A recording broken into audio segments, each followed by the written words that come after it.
Olá pessoal, sejam todos muito bem-vindos ao meu canal. Meu nome é Juliano Biziac, eu sou especialista em Direito do Agronegócio e o objetivo desse canal é trazer informações, tanto para os advogados que já atuam dentro do segmento, como para aqueles que estão pensando em fazer uma alteração de rota dentro da sua advocacia, tá bom? Então se você gosta desse tipo de conteúdo, curte, compartilha esse vídeo nas suas redes sociais, se inscreve no canal, tudo isso é muito importante para que a gente possa dar continuidade no desenvolvimento de conteúdo para vocês, tá bom? E no vídeo de hoje nós vamos explicar a medida provisória de socorro aos produtores rurais, que foi editada, na verdade publicada no último dia 5 de setembro, que ela tem o número de medida provisória 1314 de 2025, tá? Vamos aqui explicar alguns dos principais pontos. Ela ainda não é aplicável, que ela precisa de regulamentação por parte do Conselho Monetário Nacional, tá? Então, por exemplo, prazos de pagamento, taxas de juros a serem aplicadas, isso ainda não tem na medida provisória, tá? As informações que nós temos, nós vamos passar aqui e vamos explicar como que fica a atuação, né, em favor do produtor rural, porque aqui nós temos uma fatia. Essa medida vai pegar uma fatia dos produtores endividados, mas não todos, né? E por conta disso, vamos explicar como que fica a situação aí pós aplicabilidade dessa medida provisória, tá? Então, qual que é o objeto da medida provisória? Ele fala aqui o seguinte, é a possibilidade de utilização de recursos para quitação e ou amortização das dívidas rurais de custeio e investimento. Então, as duas modalidades. Com os seguintes recursos, tá? Então, primeiro, do superávit financeiro apurado em 31 de dezembro de 2024, das fontes supervisionadas por unidades do Ministério da Fazenda. Então, é daqui que sai aqueles 12 bilhões informados na mídia e tudo mais, que serão utilizados para renegociação e quitação das dívidas rurais, tá? E uma segunda fonte de recursos também é prevista aqui, de recursos livres das instituições financeiras.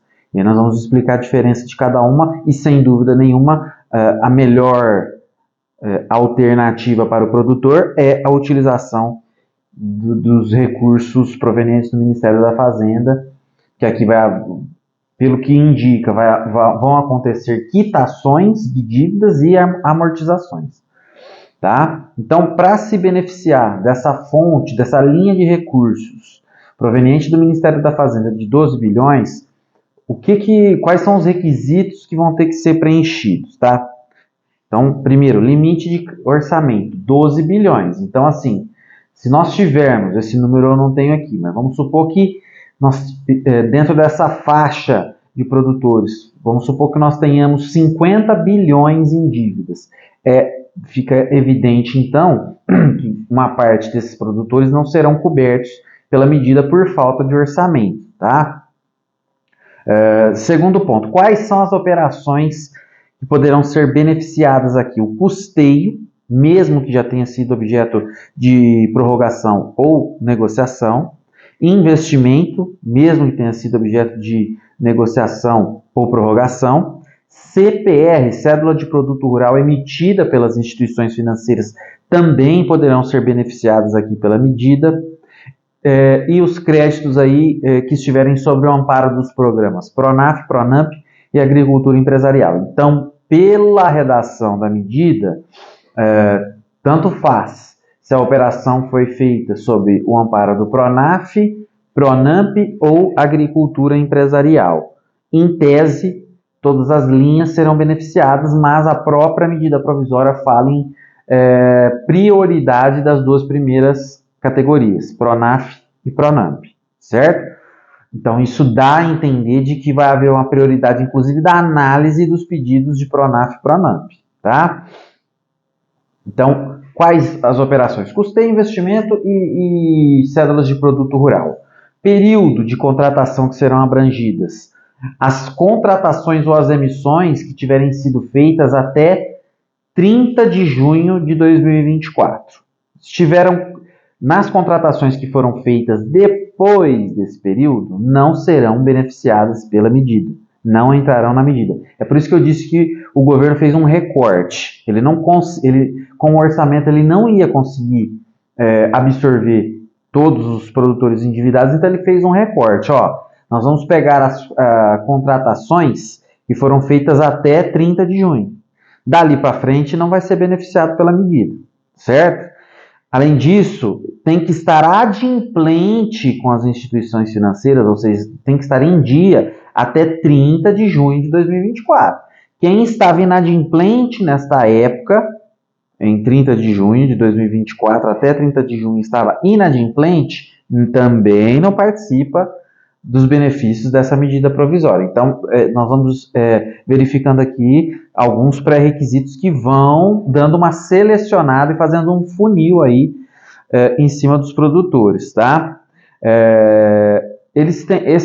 Tem que haver a adimplência até 30 de junho de 24, mas estar inadimplentes até 5 de setembro de 2025, que é quando a medida é publicada, tá? A medida provisória. Quem está inadimplente ou ficou inadimplente após essa data, 5/9, também não participa da medida. Então, você tem que estar inadimplente, basicamente, ali entre 30 de junho de 2024 a 5 de setembro de 2025. É o período de inadimplência que vai ser absorvido aí pela medida, tá? Então, esses são os períodos de contratação que serão beneficiados, tá? Quem vai se enquadrar? Produtores rurais e aqueles produtores que tiverem passado por pelo menos 2 períodos críticos ou de quebra de safra decorrentes de eventos climáticos. Então, basicamente, é uma medida provisória para socorrer os produtores que passaram por problemas relacionados a clima. Tá? A quebra de safra proveniente de problemas climáticos, os produtores que passaram por esses eventos serão beneficiados, mas eles têm que ter passado por 2 eventos climáticos entre 2020 e 2025. 2 eventos climáticos que trouxeram prejuízos aí para a sua atividade, tá? Como há esse requisito, a gente imagina, e é quase que uma conclusão lógica, que o Conselho Monetário Nacional vai exigir a demonstração disso através de laudos, tá? Tanto laudo de capacidade de pagamento quanto de sistema produtivo, observando a mesma lógica dos pedidos de alongamento da dívida rural tradicional, tá? Como eu falei aqui, ainda falta a regulamentação desse procedimento, desse pedido, como que ele vai ser feito, onde que ele será feito e tudo mais. Essa análise vai ficar por conta de quem vai ser competente para analisar, tudo isso ainda vai ficar a cargo do Conselho Monetário Nacional, tá? E relembrando que há prioridade na análise dos pedidos e na concessão de PRONAF e PRONAMP, tá? Então, aqueles produtores que têm faturamento acima de 3,5 milhões, muito provavelmente vão acabar não se socorrendo dessa medida, né? Então, se na sua cédula não consta lá benefício, recurso levantado sobre o amparo do programa de PRONAF ou PRONAMP, dificilmente vai ser aqui enquadrado na medida. É lógico que isso tudo é uma projeção, nós precisamos ver como que vai ser na prática, como que vai ser aplicado isso, tá? Para a segunda linha, aí nós estamos falando de uma possibilidade de contratação junto às instituições financeiras de operações para quitação do que o produtor tiver em aberto, de dívidas rurais, tá? Com recursos livres do crédito rural. Então, abriu-se aqui uma porta, uma oportunidade para que as instituições financeiras se utilizem de recursos livres do crédito rural para emprestar para o produtor endividado para que ele possa quitar as suas operações que estejam em aberto, tá? Aqui também não há uma regulamentação de como isso vai funcionar, mas vai ficar a critério da instituição financeira, que também vai fazer uma análise aí, principalmente dos laudos de incapacidade de pagamento, porque aqui não há uma exigência de quebra de safra especificamente. mas de fatores adversos que dificultaram a produção. Então aqui pode entrar problema de preço, problema de dificuldade de desenvolvimento da produção por falta de um insumo, por exemplo, e assim por diante. Tá? Quais operações serão beneficiadas das contratações de recursos livres junto às instituições financeiras? Custeio e investimentos, CPR emitidas em favor de instituições financeiras e CPRs emitidas em favor de cooperativas ou de fornecedoras de insumo. Ó. Então, isso aqui é importante porque tem muito produtor com endividamento com cooperativas ou empresas de venda e revenda de insumos agrícolas, tá?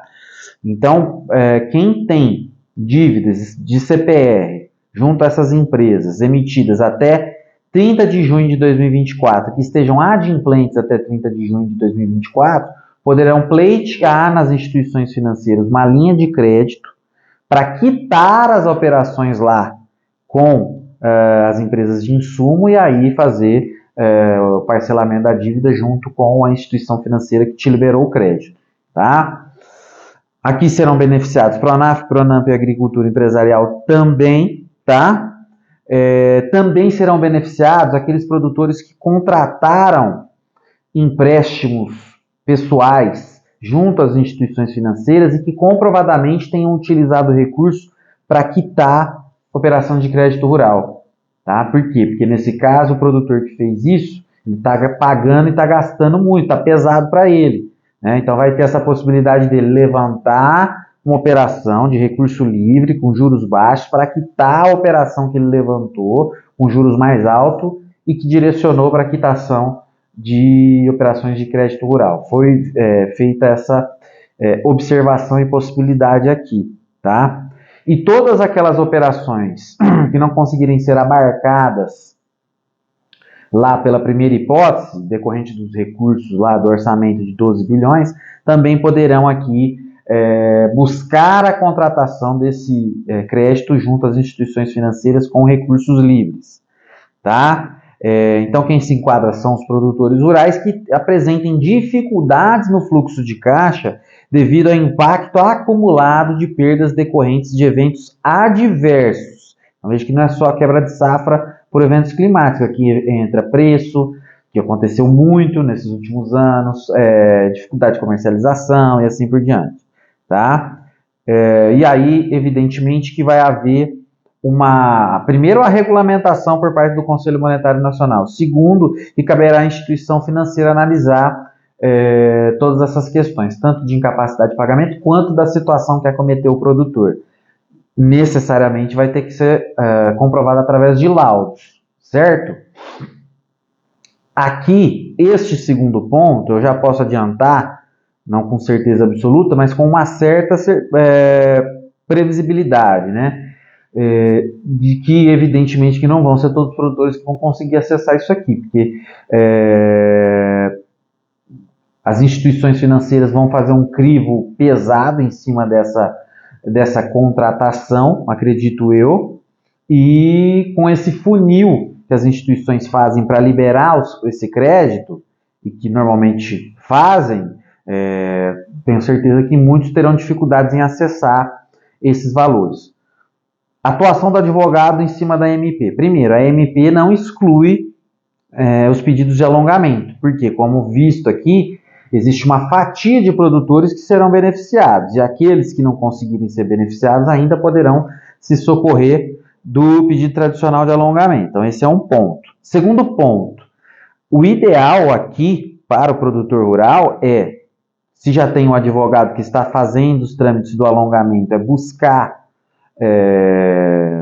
que esse advogado faça também o trâmite de tentativa de quitação da dívida ou renegociação através daquele orçamento de 12 bilhões, né? E se o produtor não tiver um advogado, é importante que contrate para fazer esse procedimento. Por quê? Porque tem muita burocracia que será envolvida aqui. Quem vai operacionalizar tudo isso é o Banco de Desenvolvimento Nacional, BNDES, e com certeza o crivo vai ser muito pesado. Então, vai ser necessário formular esses laudos de forma muito precisa e fazer um pedido descrevendo a situação que o produtor passou nesses últimos tempos. Acredito até que vai haver uma possibilidade de um recurso administrativo, alguma previsão nesse sentido. Não saiu na MP, mas deve sair na regulamentação do Conselho Monetário Nacional, e é indispensável que tenha para que o produtor tenha maiores chances de conseguir se beneficiar dessa medida. Então, o auxílio do advogado aqui não é importante, ele é essencial para que o produtor tenha mais êxito nessas medidas, tá bom? Então eram essas informações que tinham para passar para vocês hoje. Se vocês gostam desse tipo de conteúdo, curte, compartilha esse vídeo nas suas redes sociais e se inscreve no canal, tá ok? Então é isso, pessoal. Um abraço e até a próxima.